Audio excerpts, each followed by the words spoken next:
Hola, buenos días. Bienvenidos nuevamente aquí a la Biblioteca y Centro de Investigación Social. Jesús T. Piñero virtual en la Universidad Ana G. Méndez, recinto de Carolina, jueves 21 de mayo y estamos como en el día 500 de enero, algo así, no un poquito, no, 500 no, ya sería, pero suena como que ya ha pasado un año y pico. Ay, Dios mío, desde enero. Y gente, pues ha pasado como estos días que estamos viviendo son muy, muy intensos.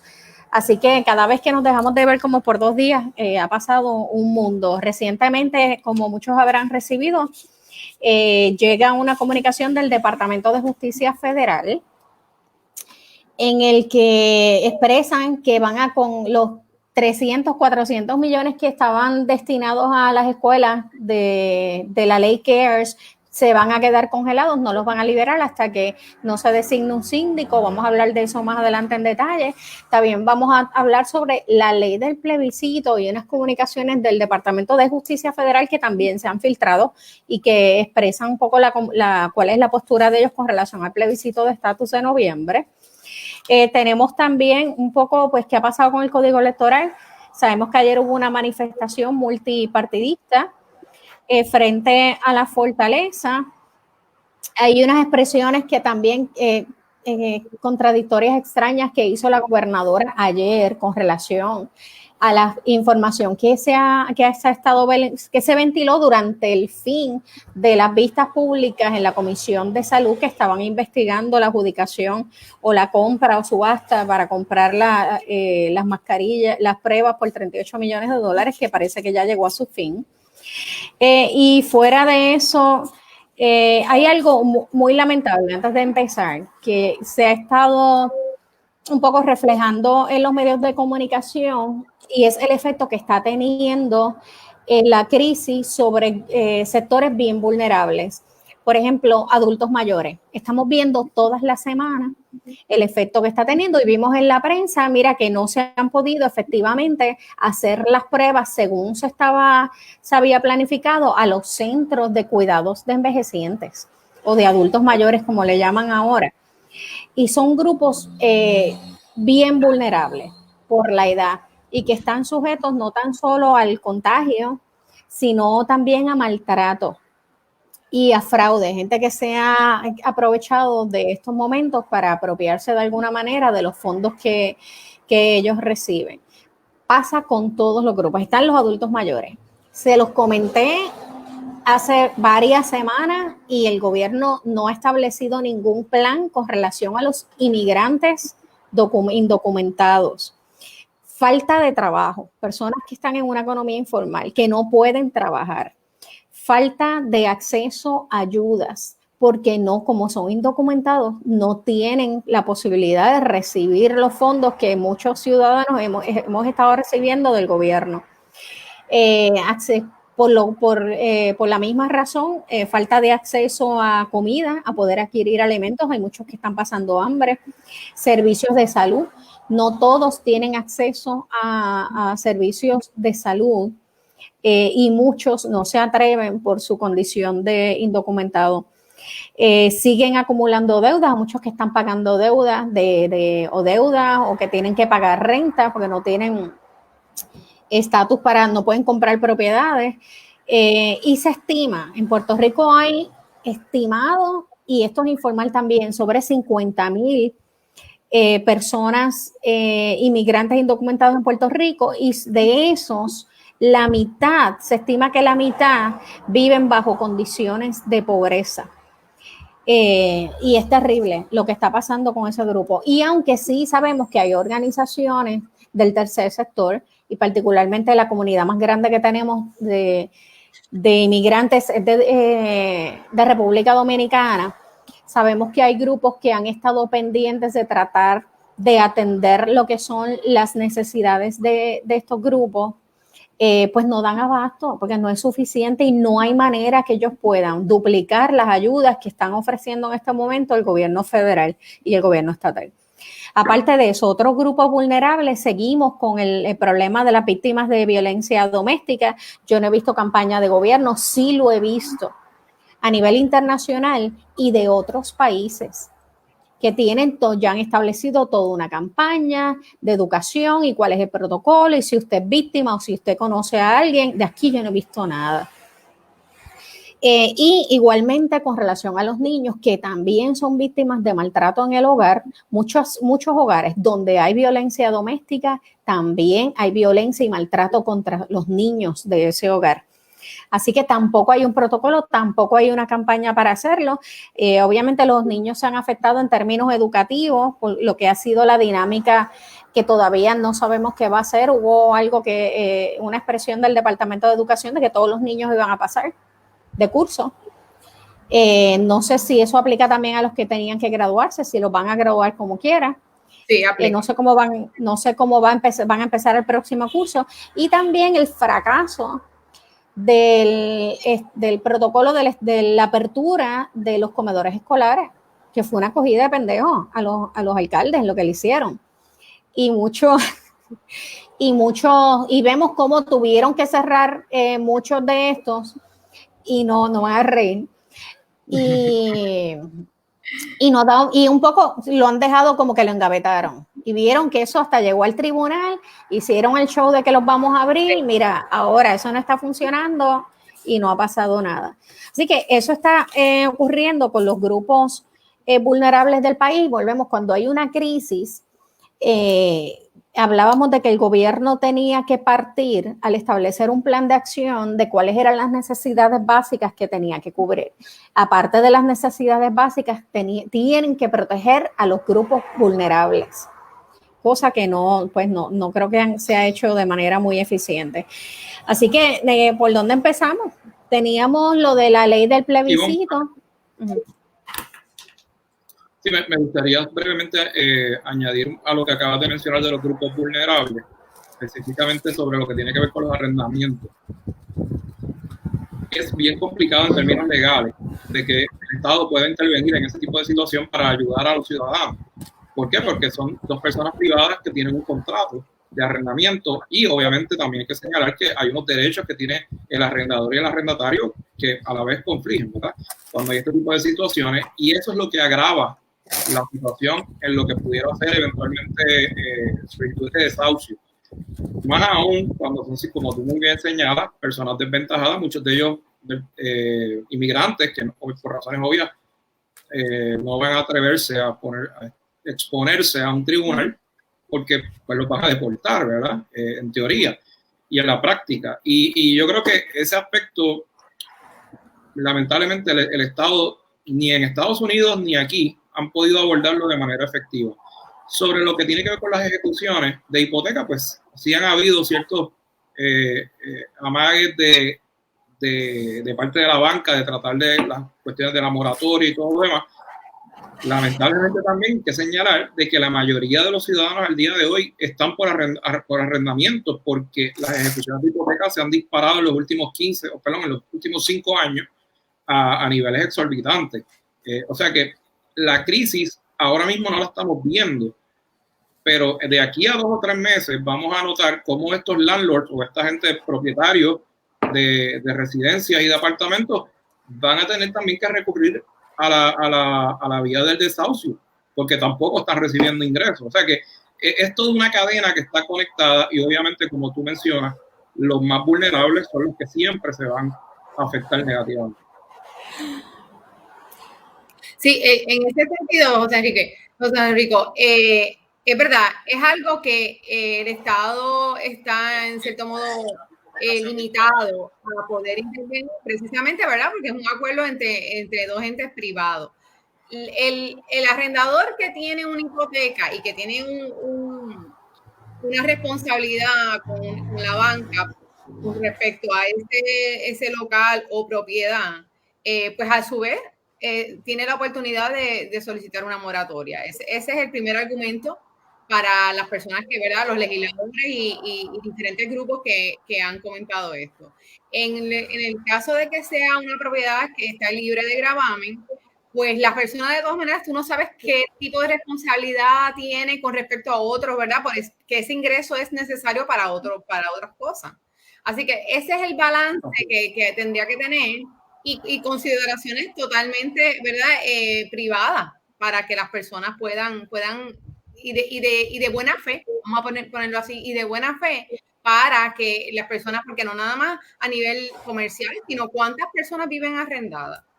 ¿Verdad? Y ese sería entonces el balance a considerar. Sí,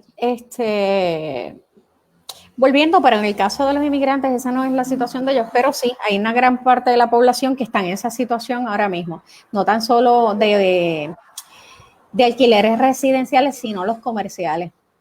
Así es. Que no sé cómo se van a trabajar, de verdad que no sé cómo se va a atender esa situación, no tengo la menor idea. Y eso está afectando a muchos comerciantes. En otras jurisdicciones también lo que se ha trabajado es que los incentivos que ofrece el gobierno para paliar la crisis, pues han surgido, ¿verdad? Han surgido como tal vez ese incentivo que tiene el arrendador para cubrir la pérdida de ingreso, la pérdida de esa renta por X espacio. Eso se ha utilizado en otras jurisdicciones. Okay.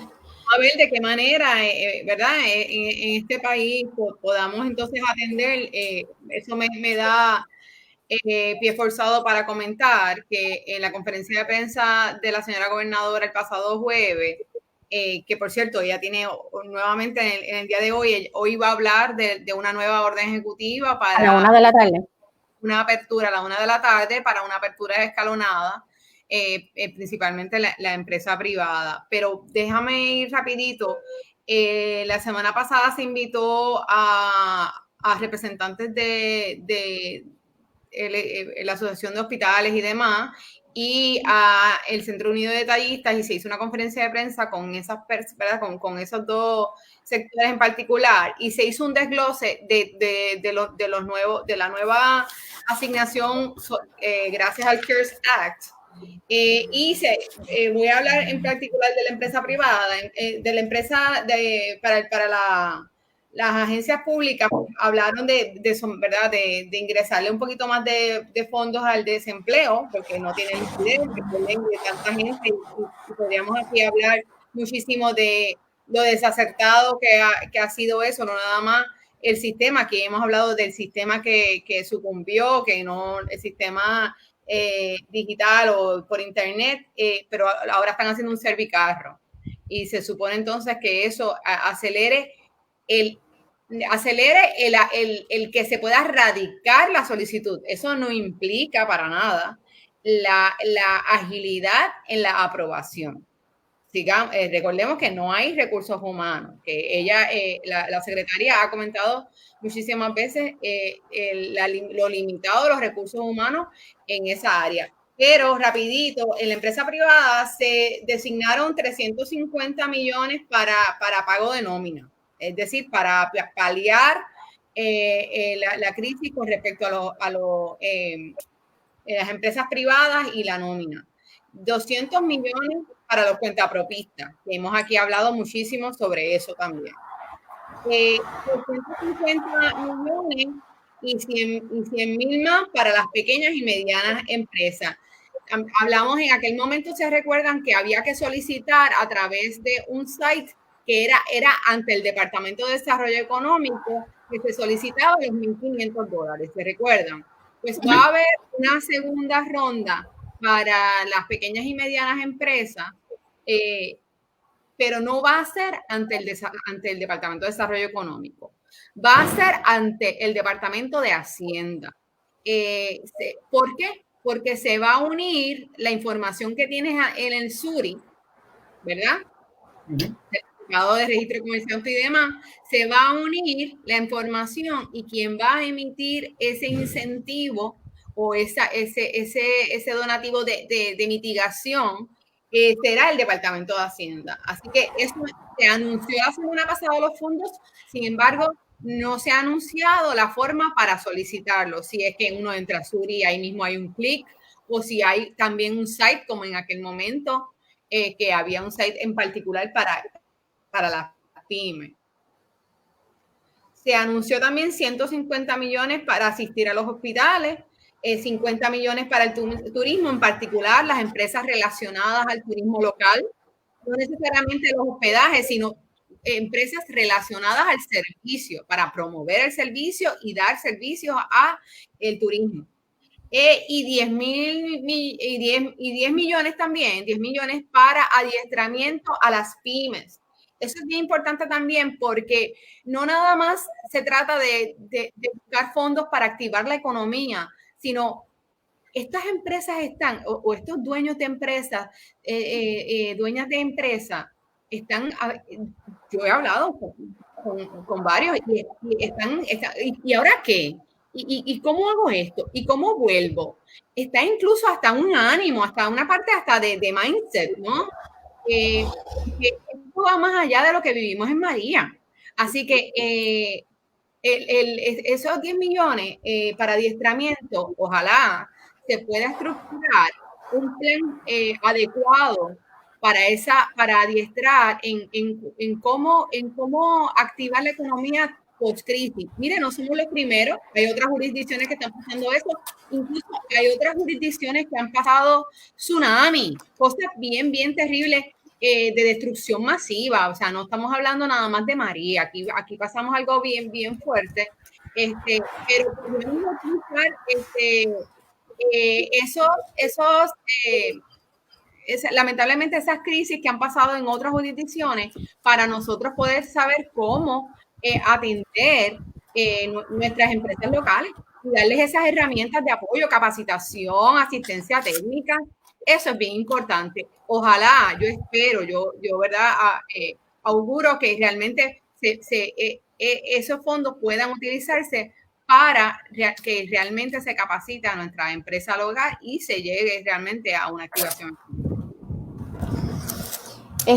Pues nada, como habíamos adelantado al principio, el Departamento de Educación Federal comunicó que no va a estar liberando los fondos que recién aprobados por la ley CARES, que se aprueba ahora con la crisis del coronavirus, a escuelas públicas hasta tanto el gobierno de Puerto Rico no contrate un síndico.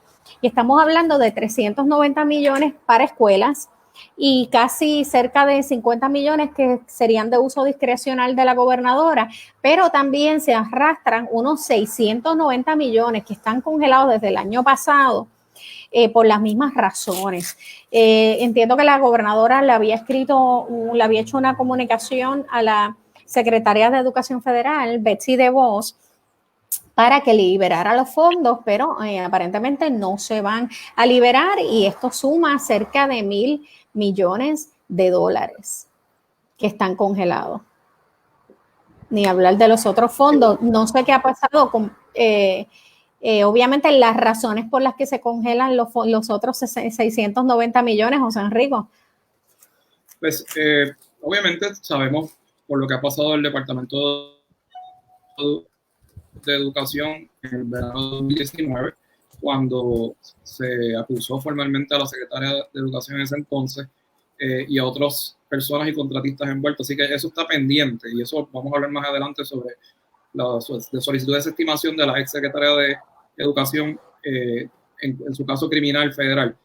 Pero obviamente todo esto da el traste de que el Departamento de Educación de Estados Unidos va a seguir aguantando. Ya había ocurrido en octubre del 2019 también. O sea, esta noticia lamentablemente es nueva, pero es repetida en el sentido de que se sigue frenando esto. Y el senador José Radal Power del Partido Popular emitió una resolución del Senado 1322 a los fines de que finalmente se ordene a la Comisión de Educación y Reforma Universitaria del Senado, a través de esta comisión, investigar la dilación en el nombramiento del síndico para el manejo de estos fondos federales. Así que por lo menos el Senado está haciendo algo en términos de si se va a ordenar el síndico o no. Obviamente, si no hay síndico, esto no va a moverse.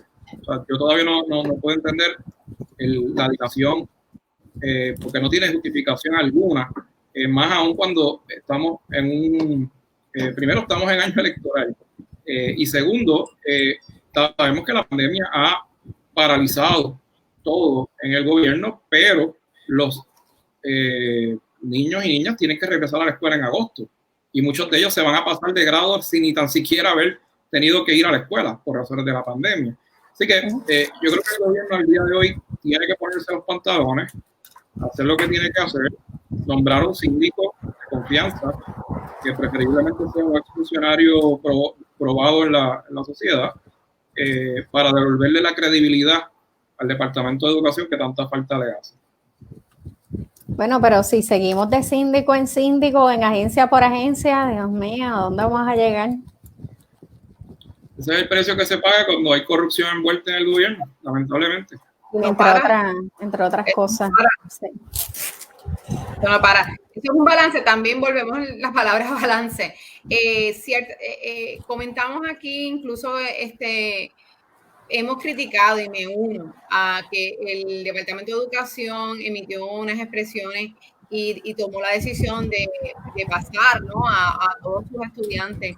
Pero tenemos que ver, según hemos dicho, y estamos muy, muy conscientes de que hay niños que no tienen qué comer en sus hogares. Igualmente, muchos niños no tienen la infraestructura para tomar un curso vía internet. No necesariamente no tienen la computadora. No todo el mundo puede pagar un internet en sus casas o paga un internet, ¿verdad? Fiable, que realmente se pueda tomar un curso. Estamos hablando de los niños. Ahora vamos a hablar de los maestros. No todos los maestros, eso es una realidad. Eso es una realidad. No todos los maestros tienen una computadora con un buen internet para poder ofrecerle el pan de la enseñanza a esos niños. Así que le estás exigiendo con fondos no públicos, porque si tú me dijeras que le van a dar la computadora del Departamento de Educación a ese maestro, esos son otros 20 pesos, pero no. Se le estaría exigiendo que con sus propios recursos tengan que ofrecer estas materias. Mira, lo ideal es que las escuelas públicas se habilitaran unos salones que tuvieran internet, pero la realidad es que en este país no todas las escuelas públicas tienen internet tampoco. Claro, muchas no tienen internet. Lo ideal es, para evitar que esto sea oneroso para los maestros, mira, que se le habiten en los salones de clase y con una computadora, con internet, y desde allí, ese es el primer problema. El segundo problema es que en los hogares no hay internet. Los niños no tienen internet. Es aceptar, de entrada se criticó, ¿verdad? Porque yo estoy, ¿verdad?, estoy segura que los próximos meses, cuando entren al nuevo grado, sin hablar de los niños que van para la universidad, ¿verdad?, pero cuando entren al próximo año escolar, van a venir rezagados. Ya el Departamento de Educación ha dicho que se va a tomar los primeros meses para hacer un refuerzo del año anterior, ¿verdad? De las materias que se debieron de haber cubierto en este año y no nada más por la pandemia. Es que recuerde que el Departamento de Educación empezó a ofrecer clases en algunas escuelas, en algunas regiones, en el mes de febrero. Recuerden que la región sur ni hablar, pero en todo Puerto Rico las escuelas públicas empezaron en febrero, algunas. Así que viene lacerada, el semestre completo se vio afectado. Así que el Departamento de Educación ha hecho un compromiso de que sus maestros van a reforzar esas materias en los primeros meses del semestre que viene. Y pues obviamente tuvieron que aceptar que es una realidad. O sea, esos niños no tienen comida en sus casas, pero también no sabemos que muchos maestros tampoco tienen recursos para ofrecer. Así que ante esa realidad se tuvo que tomar esa decisión. Y de verdad que tenemos que pues, aceptar esa es una realidad. Sí, aquí nuevamente por eso hay que tomar en consideración a los municipios, porque los municipios, mira, tienen sus centros de ayuda al ciudadano, tienen los centros comunales donde muy bien podrían habilitar unas computadoras que muchos los tienen ya con internet y coordinar para que lo usen en este caso que estamos hablando de educación, que los niños puedan ir allí a hacer sus asignaciones y a contactarse con sus maestros en unos horarios establecidos. Y dos, mira otra vez lo que está pasando con el Departamento de Trabajo, que no acaba de salir del hoyo. No acaba, Dios mío, que no es un desastre, es un caos. Entonces, los alcaldes ya se habían ofrecido para recibir estas solicitudes de PUA en los municipios y procesarlas. ¿Por qué enviar a todo el país a Torrey cuando pudiéramos canalizarlos a través de 78 municipios?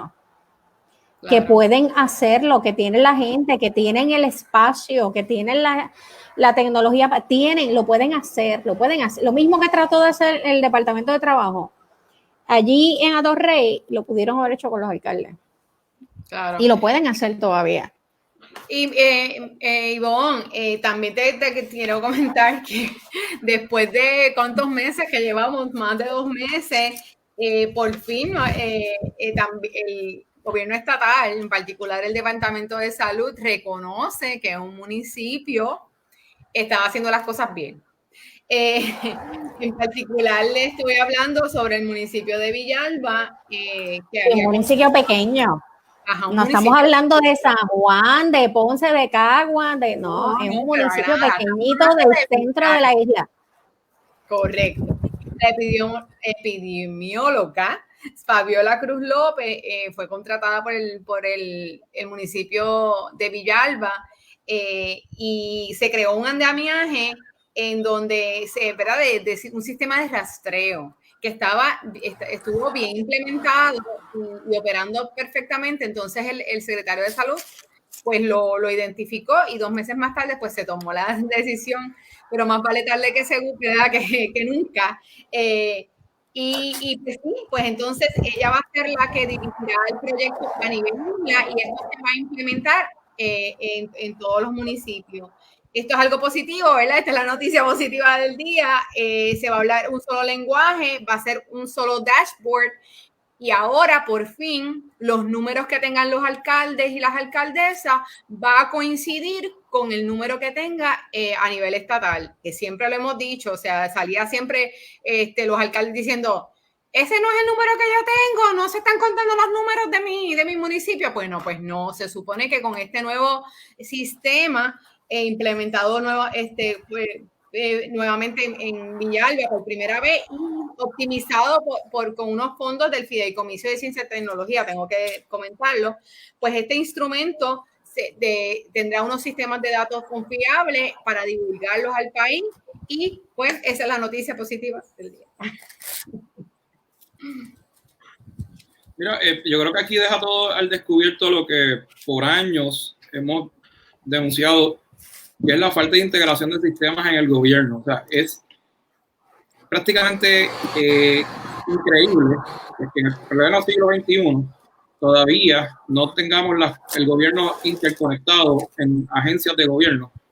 Y yo creo que quien único ha podido, en cierta medida, agilizar el proceso, y hay que reconocer como noticia positiva, ¿verdad? Ya que estamos positivos, es el Departamento de Hacienda, pero es porque le conviene, porque obviamente si tú estás radicando electrónicamente como se obligó básicamente bajo la administración anterior de Alejandro García Padilla y comenzada por Luis Fortuño en lo que es el sistema Suri, pues ya estamos viendo los resultados positivos porque se reflejan los depósitos de estas ayudas y a su vez la gente radica la planilla. Así que esto versus el Departamento del Trabajo, que ha quedado como una agencia básicamente inoperante en todos los términos, y al nivel del cinismo de tener a una secretaria del Trabajo haciendo un vídeo en pleno sol allí al frente de todas las personas que estaban llevando sus solicitudes de PUA en el Servicarro, que sabemos que tampoco funcionó y ahora supuestamente sí lo está haciendo. Así que yo creo que esto deja al descubierto la inacción del gobierno arrastrando los pies en todas estas últimas administraciones en no integrar todos los procesos informáticos, y una mano no sabe lo que está haciendo la otra, lamentablemente. Los municipios pues sí, porque son los que están ahí en primera mano, pero si el gobierno central no tiene los mecanismos para darle esa agilidad al proceso a través de los municipios, pues quedamos dando vueltas en el mismo lugar. Lamentablemente. Sí, vamos a ver qué pasa con esos días. Ahora bajo una notificación, yo creo que un poco tratando de hacer relaciones públicas también, que lo tienen que hacer, o sea, tienen que comunicar, que han desembolsado hasta el día de hoy 165 millones a 55,000 solicitantes del desempleo. Así es. Vamos a ver. De hecho, las cifras, no leímos las cifras esta mañana de contagios que rozan ya los 3,000 contagiados, con la salvedad de lo que acaban de comentar ustedes. Esa cifra debe estar muy por encima de eso una vez comiencen a extender el monitoreo a todos los municipios. Pues vamos a ver cómo van a comenzar a aumentar, que un poco también que la gente no piensa que es que el pico ha subido de golpe, no, es que no se estaba contando bien, punto. Así que lo vamos a estar viendo en estos días.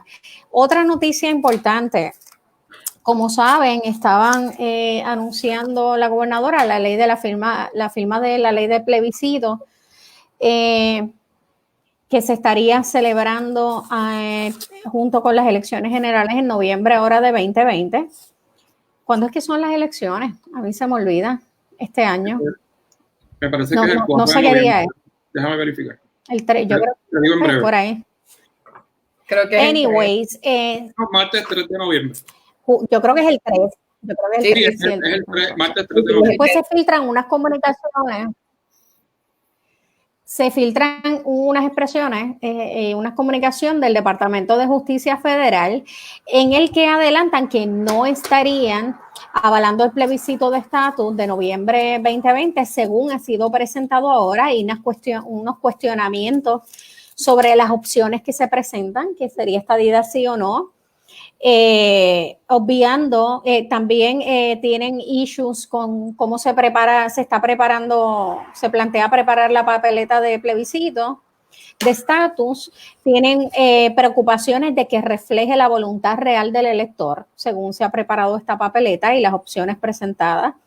Y las opciones plantean que tienen que ser lo suficientemente claras y específicas como para poder deducir una expresión, precisamente un resultado claro y específico de lo que es la voluntad del pueblo en ese plebiscito. Y también mencionan que la composición poblacional ha cambiado, así que no se puede hacer mucha referencia a plebiscitos anteriores. Hablan de que la papeleta que se propuso en el 2017 se menciona que la estadidad es la única opción que asegura la ciudadanía, lo que para el Departamento de Justicia es falso, porque entienden que bajo el estatus actual los puertorriqueños tienen un derecho estatutario incondicional a la ciudadanía por nacimiento. Y se plantea también que la libre asociación, según el Departamento de Justicia Federal, es independencia y no es ELA mejorado, y rechazan el ELA mejorado fuera de la cláusula territorial que reconoce la soberanía del pueblo de Puerto Rico, porque no reconocen la soberanía del pueblo de Puerto Rico. Al no reconocerla, reiteran que la relación entre Estados Unidos y Puerto Rico solo puede cambiarse por mutuo acuerdo.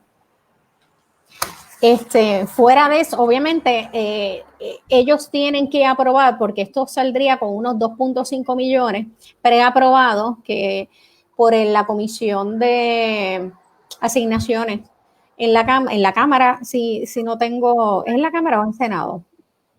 Es congresional, es una comisión de asignaciones congresional que estaría aprobando estos fondos. Obviamente, este plebiscito, para que se dé un desembolso de fondos, requeriría que los aprobaran, y para que los aprueben, pues primero el Departamento de Justicia Federal no está de acuerdo. Y tampoco hay que esperar también a ver cuál va a ser la posición de la Junta de Supervisión Fiscal a la luz de este anticipo de lo que puede ser la postura del Departamento de Justicia Federal y el mismo Congreso. Uh-huh. Agnes, ¿tú o yo? No, tú, dale. Para mí, ahora yo entiendo por qué en ciencias políticas te daban una clase bien complicada al principio que se llama teoría política que era cuando se analizaba, ¿verdad? Todos estos pensadores como Platón, Sócrates y otros más. Porque este tema realmente es más complejo que nuestro ¿verdad? Saber de bachillerato de ciencias políticas, ¿verdad? Sí, por lo menos lo usamos para algo, pero la realidad es que este tema, o sea, no tan solo es que es complejo, sino que siempre hay alguien tratando de coger el idiota a otro. Vamos a seguir insultando hoy a todo el mundo. Es que la realidad es que ya yo no tengo ningún tipo de confianza en este tipo de procesos.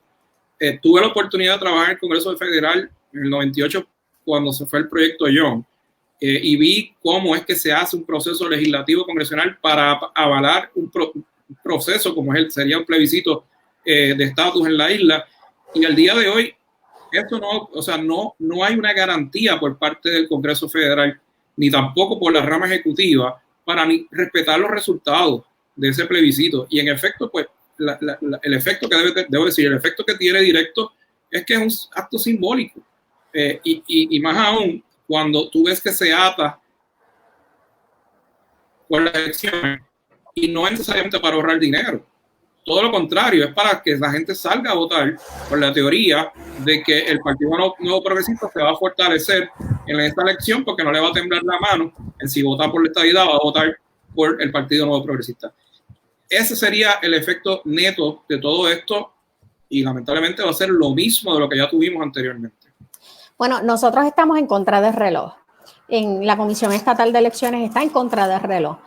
Y vemos que ahora apenas se definió en esta semana lo que sería el día de las primarias, que se movió el 9 de agosto, y están en contra del reloj, están cortos de fondos. Lo que sea que vaya a ocurrir con el municipio lo tienen que decidir pronto. Hay unas papeletas que hay que trabajar también, hay unos reglamentos que hay que trabajar, y Agnes sabe más de eso que yo.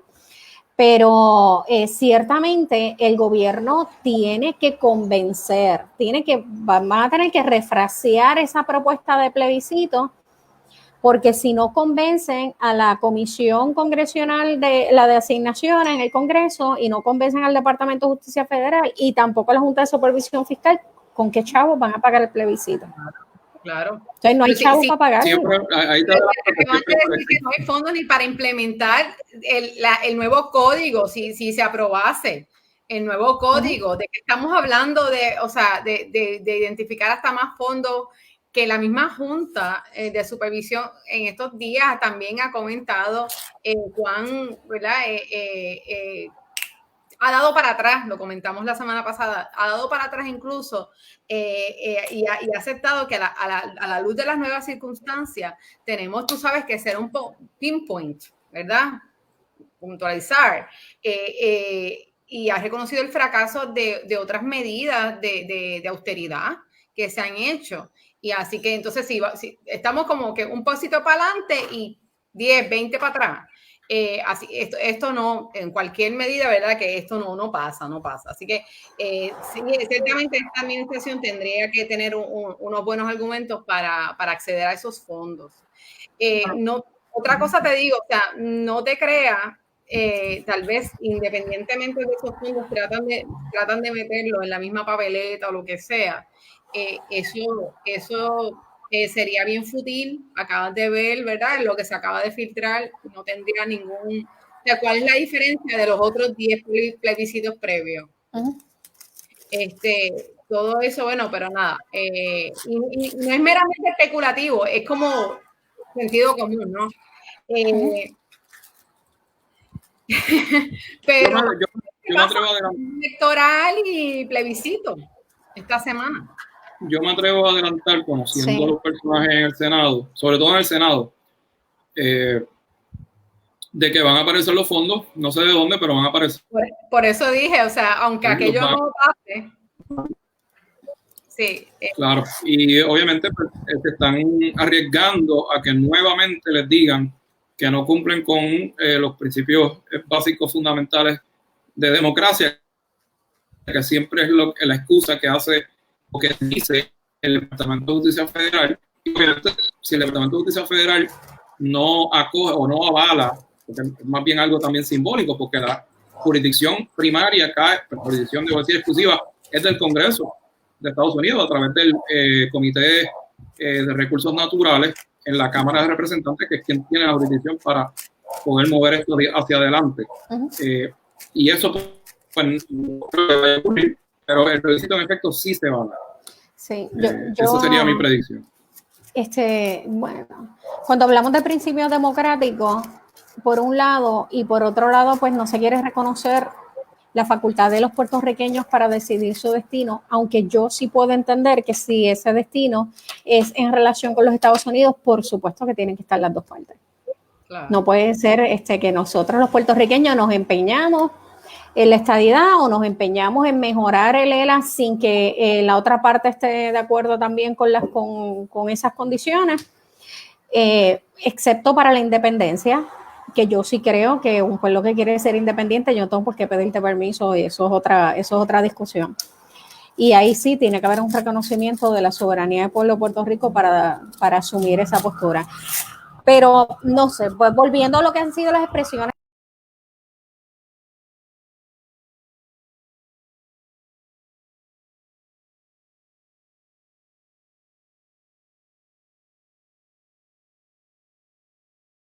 La postura, que no la muestra, la postura de ellos tiene que estar clara cuál es la expresión del elector y que estén ahí las alternativas que representen a los distintos sectores que puedan estar votando por distintas alternativas de relación con los Estados Unidos. Y ciertamente, pues, estadidad sí o no es claro el mensaje. Ok, estadidad sí o estadidad no, pero en realidad, ¿qué es lo que quiere? Que puede surgir ahí, se convierte en un plebiscito de estadidad o independencia, que es lo que muchos han alegado por ahí. Este año va a ser, para variar, bien intenso. Si tenemos la crisis, hemos tenido todos los problemas económicos que hemos venido arrastrando, imagínate ahora, mientras se va acercando la campaña, que va a ser bien atípica, porque todo, pues, cibernético, ya no sé, a lo mejor veamos una caravana por ahí que cumpla con los requisitos de distanciamiento de carro en carro. Eso yo creo que lo podremos ver. Veremos a caravanas en la calle, que un poco se estaban descartando porque las caravanas también eran como que de otra época ya.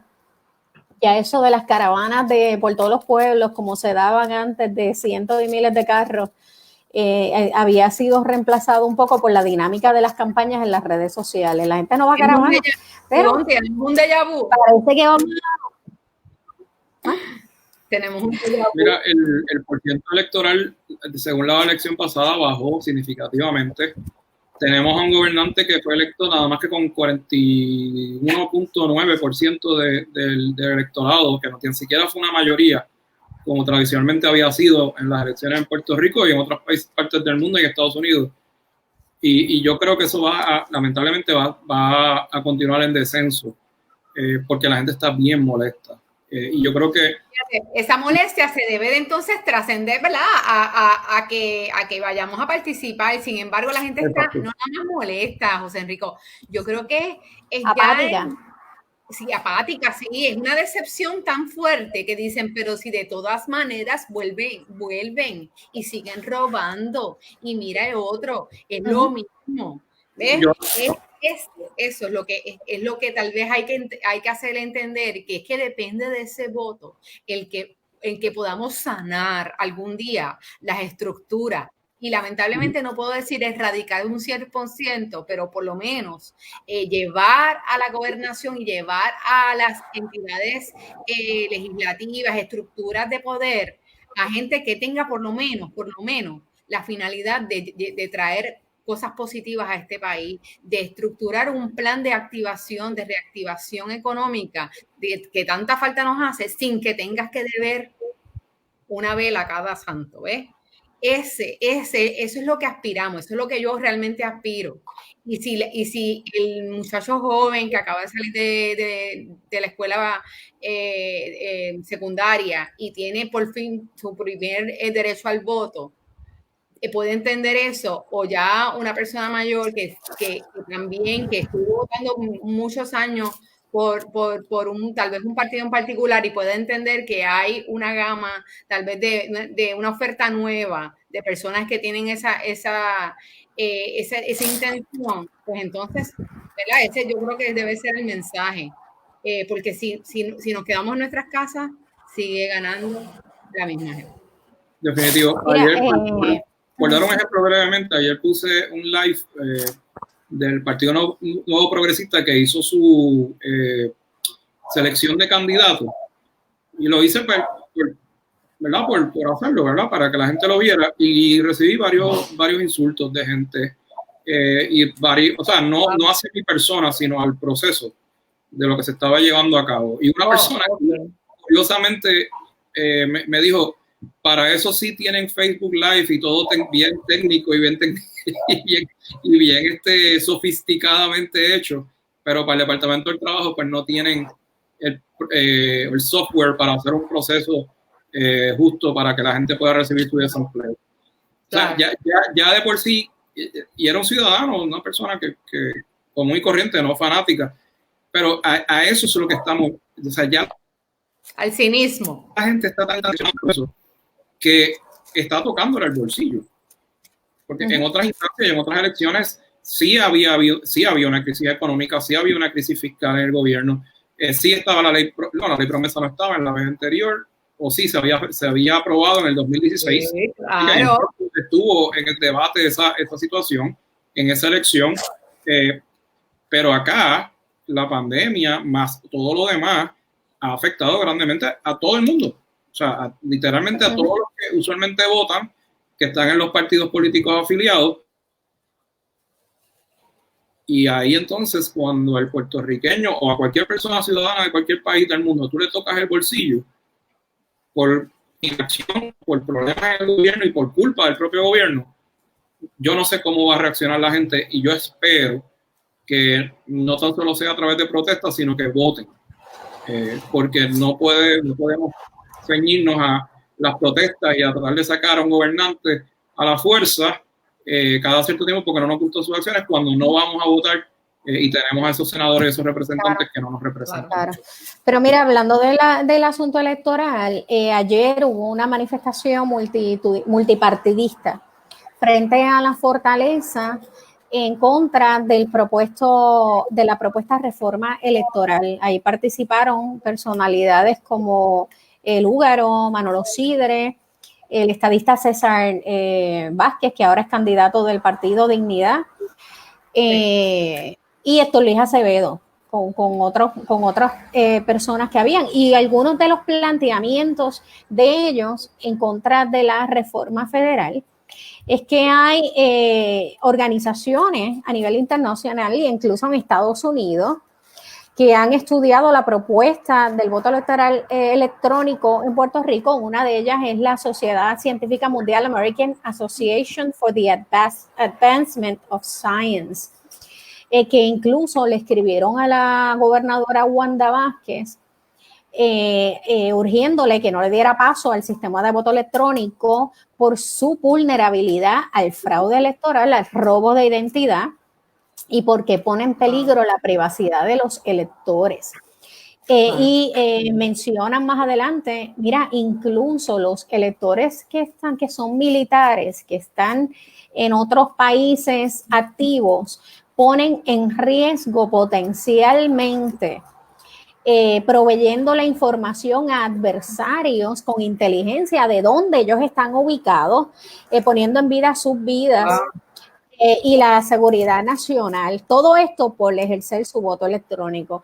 Así que hay preocupaciones de esta organización, que es la Asociación Americana para el Desarrollo de la Ciencia, y también está la ACLU, la American Civil Liberties Union, la Academia de Ciencias de Estados Unidos, el Comité de Inteligencia del Senado Federal, que están y expresan, de hecho, que Puerto Rico es la única jurisdicción en Estados Unidos que en este momento están impulsando el voto electrónico en la legislatura. Oye, y que hay que distinguir el escrutinio electrónico, porque la gente a veces piensa que estamos hablando de lo mismo. El escrutinio electrónico es una cosa distinta al voto electrónico. Porque el escrutinio, usted va allí al colegio con las protecciones debidas de la representación. Ya lo vivimos. El escrutinio se implementó en las elecciones pasadas. No puedo decir que fue perfecto, pero sí agilizó a tener unos resultados con anticipación, ¿verdad? A veces ustedes muy bien, ¿verdad? Nosotros los tres tenemos una edad para recordarnos cuando a las 3 de la mañana nos levantamos, hace unos años, por ejemplo, en la elección de Luis Fortuño, lo recuerdo. 2004. Que verdad que nos enteramos que a las 3 de la mañana, 4 2008. de la mañana, eso fue 2008, correcto. Recuerdo también 2008. Recuerdo, y también la que ganó Aníbal, que después fue al tribunal. La de 2004 fue la que ganó Aníbal, que estábamos en diciembre. 2004 yo me enteré a las 3 de la mañana que se tenían los votos y luego obviamente se fue a un recuento. Pero, o sea, todas estas cosas las hemos vivido. ¿Por qué? Porque era manual el escrutinio y dependía también de las personas, del cansancio, todas estas cosas, ¿no?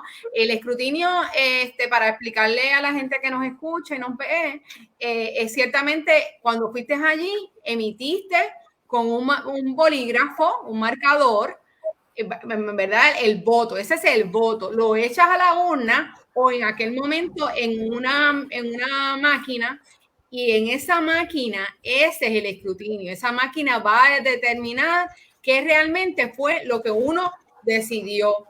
Pero y con presencia de todos los partidos envueltos. Claro.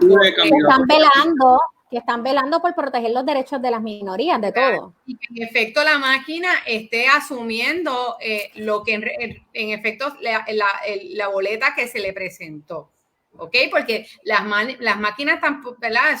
No es que no sean infalibles, pero como muy bien tenemos allí presencia humana de los 3 partidos, o en este caso los 5 partidos que van a haber, para validar ese proceso.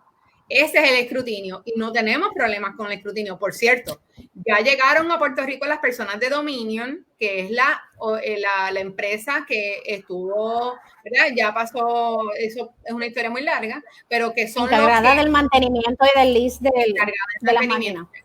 Ellos se habían tardado, ellos tenían que llegar a Puerto Rico en marzo, se tardó todo esto y se retrasó por la pandemia, pero ya llegaron a Puerto Rico para darle mantenimiento a estas máquinas, que obviamente no se han usado en 4 años. Así que sí, el escrutinio, Puerto Rico podría estar listo para ese escrutinio como estuvo en el 2016, ya ni sé en qué año vivo, en el 2016, pero el voto electrónico son otros 50,000 pesos más. O sea, no estamos hablando de lo mismo. Eso hay que hacer. A mí lo que me preocupa sobre el voto electrónico, lo cual siempre me ha preocupado, es que lo están tratando de equiparar a un voto presencial, lo cual no es cierto. El voto electrónico o el voto por adelantado es un voto vía excepción que se contabiliza en un momento dado, inclusive en la propia Comisión Estatal de Elecciones, con miembros de los 3 partidos, o sea, que tampoco es algo por la libre. Y aquí pues yo he escuchado a senadores, específicamente el senador Carmelo Ríos, tratar de justificarle esto diciendo, no, pero es que es como el voto por adelantado, como el voto de los encamados. Y si nos vamos al detalle, todos sabemos lo que pasó con los encamados. En un momento dado, hace como 2 años atrás, y también sabemos cómo fue aquella primaria en Guaynabo, donde hasta se radicaron cargos criminales, que obviamente quedaron en nada, por relocalización de distintas personas, y ahí no había ningún tipo de voto electrónico. Yo no me quiero imaginar con el voto electrónico cómo se las van a ingeniar para en cierta medida, ya sea o robar votos, o excluir votos, o robar identidad sobre todas las cosas, que aún así te estarían, según la ley electoral, solamente exigiendo una licencia de conducir. Así que yo lo veo altamente sospechoso. También lo veo difícil en términos de quiénes son los que en efecto son residentes de Puerto Rico y pueden emitir ese voto a través de la vía electrónica, porque no hay ninguna garantía de que por ejemplo, una Gigi Fernández o alguien que vive, lo cual yo no tengo ningún problema con que voten, pero tienen que vivir en Puerto Rico. Y esa situación la veo sumamente escabrosa, más aún cuando hay un éxodo, o ha habido un éxodo masivo por los últimos 3 años en Puerto Rico, y yo no quiero pensar que la intención del Partido Nuevo Progresista es permitir que esta gente vote entrando por la cocina y decidan las elecciones cuando no están viviendo en Puerto Rico. Y yo creo que ese, para mí, es uno de los problemas principales en lo que tiene que ver con a eso iba, ¿verdad? Abundando a tu explicación del voto por adelantado, la regulación vigente, la ley vigente exige primero que se pida en unos términos. No tienes hasta el 3 de noviembre, ¿verdad? El día de las elecciones para solicitarlo. No. Eso tiene un término que vence incluso unos meses antes. Claro. Tienes que dar una explicación. Parece que es en verano. Tiene que dar una explicación. Yo estoy en la milicia. Claro. Yo estoy en unas relaciones diplomáticas. Yo estoy estudiando. No puede ser.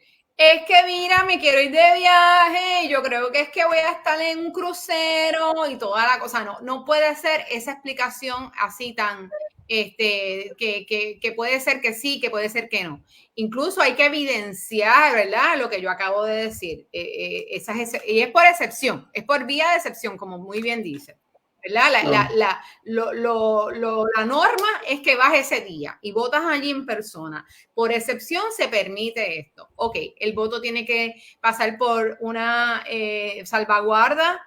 Si estás estudiando, tienes que entonces evidenciar eso y el decano de la institución tiene que certificarlo. Todo eso se exige y está bien, porque no todo el mundo puede entonces, ¿verdad?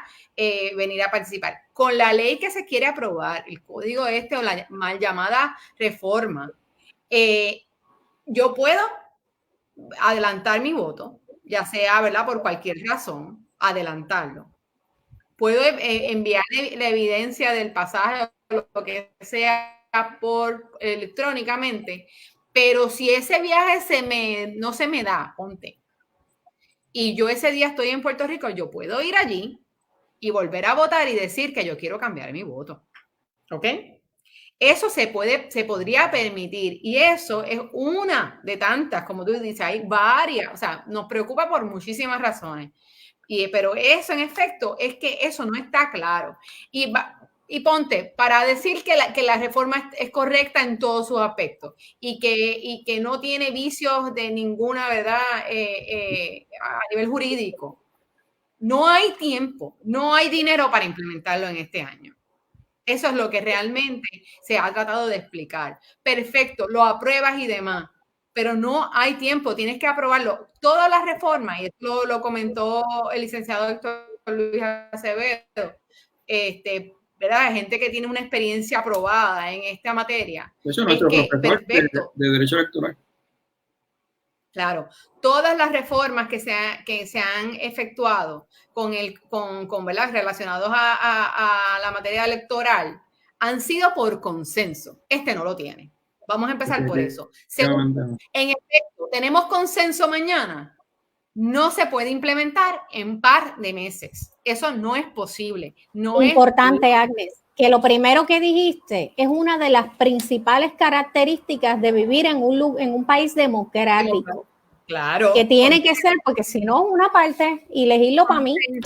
Consenso. Así es que se ha llevado a cabo toda la reforma, incluso, digo más, la estructura de la Comisión Estatal de Elecciones se lleva a cabo diariamente con un balance de partidos. Es decir, la estructura operacional corre con un balance. No importa qué partido esté en el poder, hay un balance. Esta reforma elimina completamente este balance y determina que el partido que tenga mayoría de votos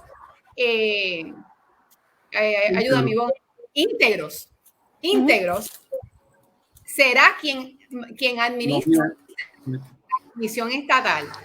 No elimina el balance y todos sabemos qué significa la mayoría de votos íntegros, porque por las pasadas 3 elecciones, si no más, pero entiendo que las pasadas 3, ha sido el Partido Nuevo Progresista, independientemente no gane la elección, la mayoría de votos íntegros es para el Partido Nuevo Progresista. Eso lo sabemos. Pero entonces, volvemos. No queremos compartir ese balance, no queremos entonces que haya consenso. Así que ahí realmente está la principal, ¿verdad? El escollo con respecto definitivamente. Y también hay una parte de la nueva código electoral de que habla sobre cualquier controversia será entonces dilucidada finalmente por el Tribunal Supremo en términos de quién va a presidir la comisión. Y el problema que trae eso, pues, por razones obvias, sabemos que los jueces tienen hasta 70 años, me parece que es para retiro, y la composición del Supremo el día de hoy en su mayoría pues fueron nombrados por el Partido Nuevo Progresista.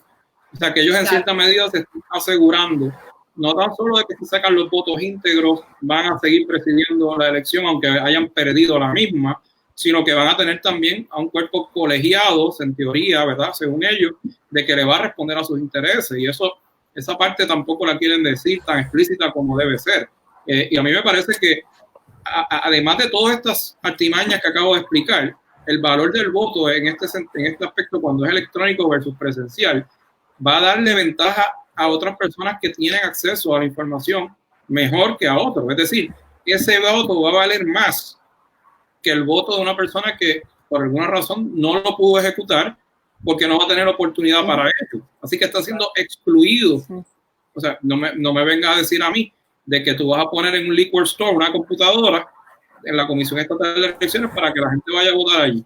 La gente que no tiene acceso a Wi-Fi o no tiene acceso a Internet o no tiene computadora. O sea, mira, el resultado de poner un terminal para votar en un liquor store.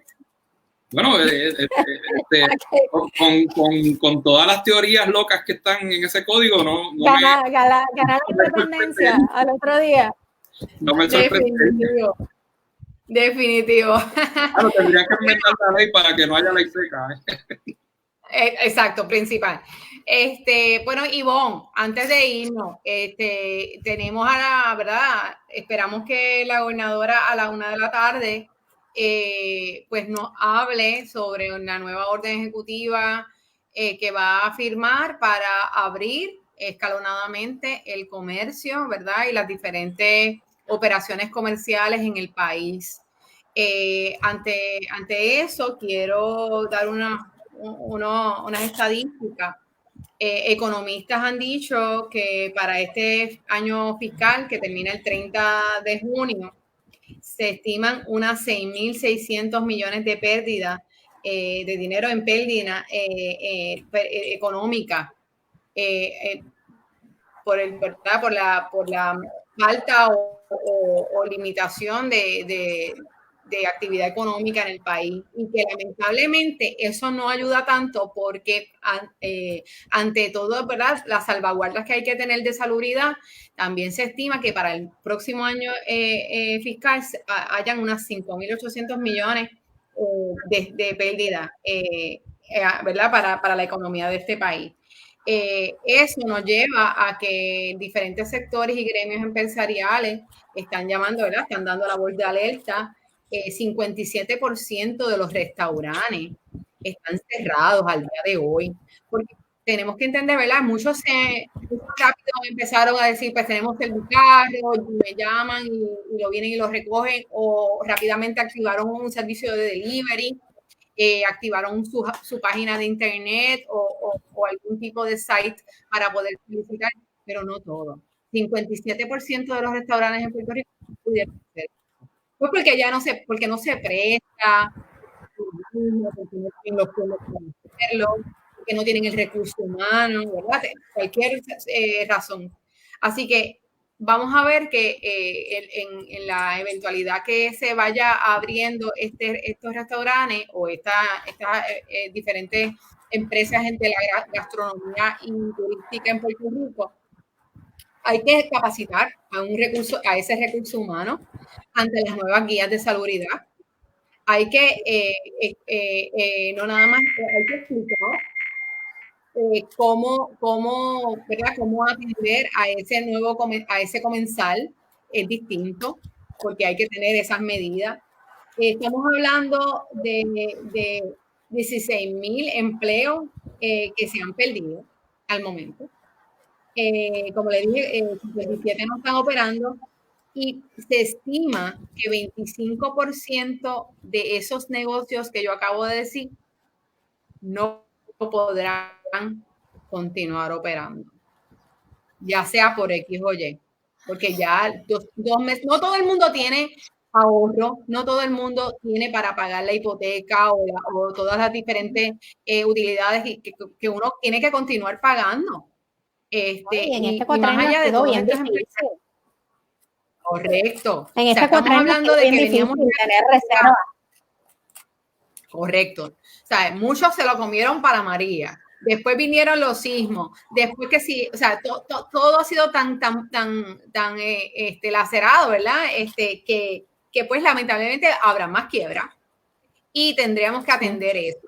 Ante eso hay un reclamo de varios economistas que hay que, ante la Junta de Supervisión Fiscal, para que se enmiende los acuerdos con los de obligaciones generales, con los DOs, porque pues lamentablemente se recalca la deuda. Así que para utilizar, ¿verdad? Esos fondos, ya ellos aceptaron sacar unos fondos para poder, ¿verdad? Todas estas, las primeras designaciones de la gobernadora se vio que la Junta aprobó sacar una partida para atender la emergencia en el mes de marzo. No obstante, se le exige que nuevamente la Junta entienda que no es pagable la deuda en este momento y que se pueda designar X monto para atender esta crisis que ya la estamos viviendo, pero que lamentablemente cuando salgamos de nuestras casas, vamos a ver que es peor. Eso es una realidad, no podemos tapar el cielo con la mano, es una realidad y tenemos entonces que en vez de asustarnos y ¿verdad? Salir corriendo, debemos entonces ser proactivos y atender eso con un plan estratégico bien pensado, escuchando a los sectores que lo viven. El sector gastronómico, la empresa privada, los diferentes gremios empresariales ya han emitido su opinión, ellos lo viven todos los días, entienden perfectamente. Decía Luis Muñoz Marín que no hay mejor persona que te pueda explicar cuál es la solución que el que lo vive, que quien vive lo, ¿verdad? En este caso, la crisis.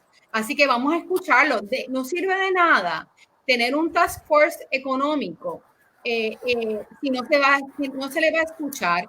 No sirve de nada, ¿verdad? Decirle al mundo, sí, estamos, aquí nos juntamos, Mengano y Sutano, pero luego al otro día, como ellos muy bien han dicho, al otro día se emiten medidas que no necesariamente asisten a ellos o son de beneficio para ellos. Así que yo insto a que estas nuevas medidas y lo que la gobernadora nos va a informar a la 1 de la tarde sea escuchando precisamente a estos sectores que más le hace dado al Estado. Sí, antes de cerrar, vi 2 noticias de lo más simpáticas, que van a comenzar a abrir los autocines. En Naguabo van a tener un autocine. Yo no sé si ustedes de pequeños tuvieron la oportunidad de ver el de Bayamón, el autocinema de Bayamón. Entonces, que tiene así como una nostalgia como de los años 50, que lo vemos mucho en las películas. Y también Facebook lanzó ayer su aplicación de video chat grupal para hacerle la competencia a todo el mundo. Yo soy millennial, no. Tú no eres millennial, nada. Déjate cosas. Mira, Facebook abrió también para facilitar como ay Dios mío, para que las pequeñas empresas puedan generar rápidamente su venta a través de internet. Sí, desconozco el nombre porque no soy muy techy, pero también ahora que me comentas esto de Facebook, también activo esa parte los small business, en este caso en Estados Unidos, pero sí serviría para mucha gente que no tiene, primero no conoce, no maneja y a la misma vez no tiene para pagar a alguien que te haga esa página y demás. No todo el mundo conoce a Ivonne, hello. Así que podríamos, en verdad, el Facebook viene a atender esa parte. Eso es algo positivo. Así es. Pues nada, y recuerden que después del mensaje de la gobernadora a la 1 de la tarde, a las 2 de la tarde, la Universidad Ana G. Méndez va a tener el conversatorio La ciencia del COVID con la doctora Mariele Pérez Vélez, catedrática asociada de la Escuela de Tecnología, de Ciencias y Tecnología de Ana G. Méndez, recinto de Carolina, y viróloga también. Y nos va a acompañar la doctora Belisa Crespo. Eso es hoy a las 2 de la tarde. Así que nada, gente, gracias por acompañarnos y estamos aquí nuevamente el próximo martes con Nazario Lugo, que tenía la graduación de su nena hoy, así que felicidades, Nazario. Así es, felicidades. Por tu hija y todos aquellos estudiantes que se van a estar graduando durante las próximas semanas, felicidades a todos. Así que nos vemos, no se nos vayan, Agnes y José, nos vemos hasta más tarde, hoy a las 2. Así es, nos veremos. Bye.